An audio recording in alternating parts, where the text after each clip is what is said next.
All right, let's go to the final team that we're going to talk about in the Big Ten. And we're going to call this our sleeper team. But to most, this is not a sleeper. They are the top preseason ranked team in the Big Ten at 13. The reason we're calling it sleeper is because I feel we have a little bit of mixed feelings on this podcast about the Indiana Hoosiers. They are first in most things, I would say by default, because they were pretty decent last year. They return all their best players, and they are adding some pretty decent freshmen. 5-star freshman Jalen Hood-Schifino, Malik Renew's coming in, Caleb Banks, so they're 2 4-stars, and you are welcoming back a plethora of your good players. If they can add some 3-point shooting, which we saw was an issue last year, they should be the league's best team. However, Steve, that does seem like a big if. We're not the only ones that are still throwing that if sign around Indiana. We have seen some people take them as low as 6, and then a majority of people do have them winning the Big Ten. That's why we have them as our sleeper, as possibly being a top runner in this conference. I'd love to hear your thoughts. I'm going to compare the Indiana Hoosiers to my beloved hound dog, Busy. He's busy smart. He's affectionate. He follows commands until a squirrel or a groundhog shows up and he loses his mind and runs. And people forget that Indiana has not had a winning record in the Big Ten play. I mean, not overall, but in Big Ten play, they have not had a winning record for the last 6 years. What? And again, they have an amazing recruiting class. I think that Hood-Schifino is going to be special. I think Renault has abilities to be very, very good. When you return Trace Jackson Davis, that was a huge thing for Mike Woodson to have him come back. So I think that when you add in the recruiting and the general good feeling about this squad, that's where everybody gets all excited. Mm-hmm. Okay, so they have their treats and saying, "Here you go, Indiana. Yeah, good boys. Here, have your treat. Here you go."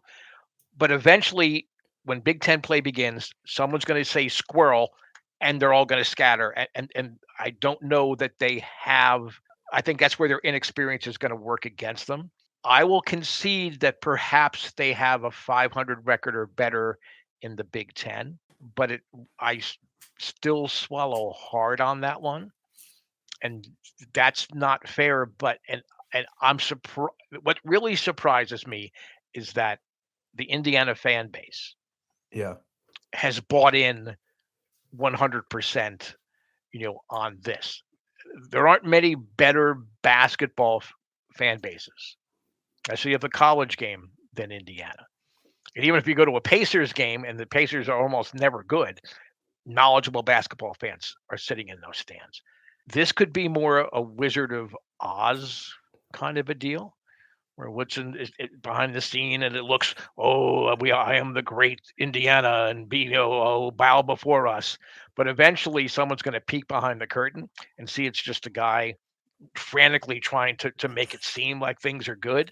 I think it's what we have here with the Hoosiers. I when you have a program like that, I want to be wrong on this, right? But I strongly feel.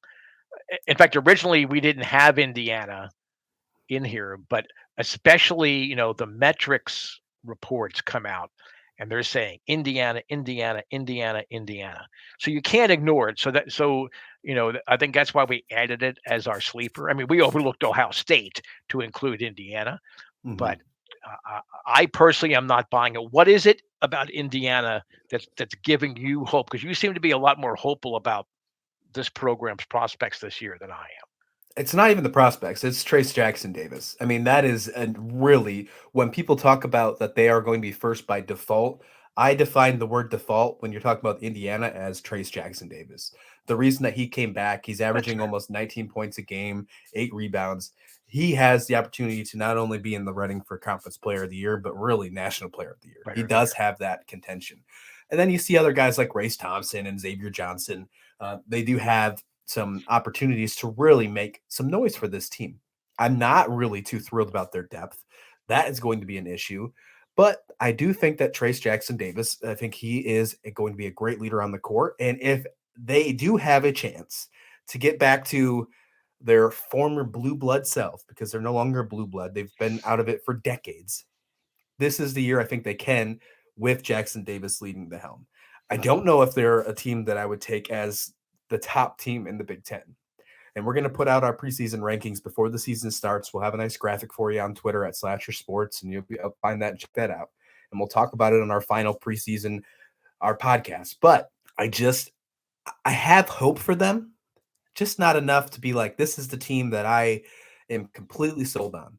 That if factor we talk about, it still feels me. I just don't know. Can they shoot the three? We know scoring is a huge asset, and the three ball is a big thing. The game is only evolving to add that even more. I don't see a single player that they added or brought back that is going to help them do that. And that is a possibility in that big hump of getting those winning record in the Big Ten to do that. And you have to have a decent record in the Big Ten in order to, have a good seed in the tournament and run the whole show.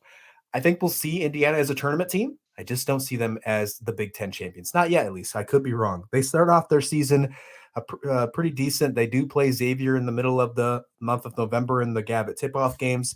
At the end of the month of November, ACC Big Ten Challenge, they do play UNC. That'll be a tough test. End of November, around Thanksgiving, let's see if Indiana's for real when they take on the Tar Heels, who made it to the Final Four national championship game last year. And then in December, we'll see them in the Las Vegas Clash against Arizona. That's always be a tough team. Arizona is always a tough team. And then right after that, we see them against Kansas. So they got 2 tough games in November, 2 tough games in December. We should have a very good idea heading into 2023 what kind of team we're looking at with Indiana.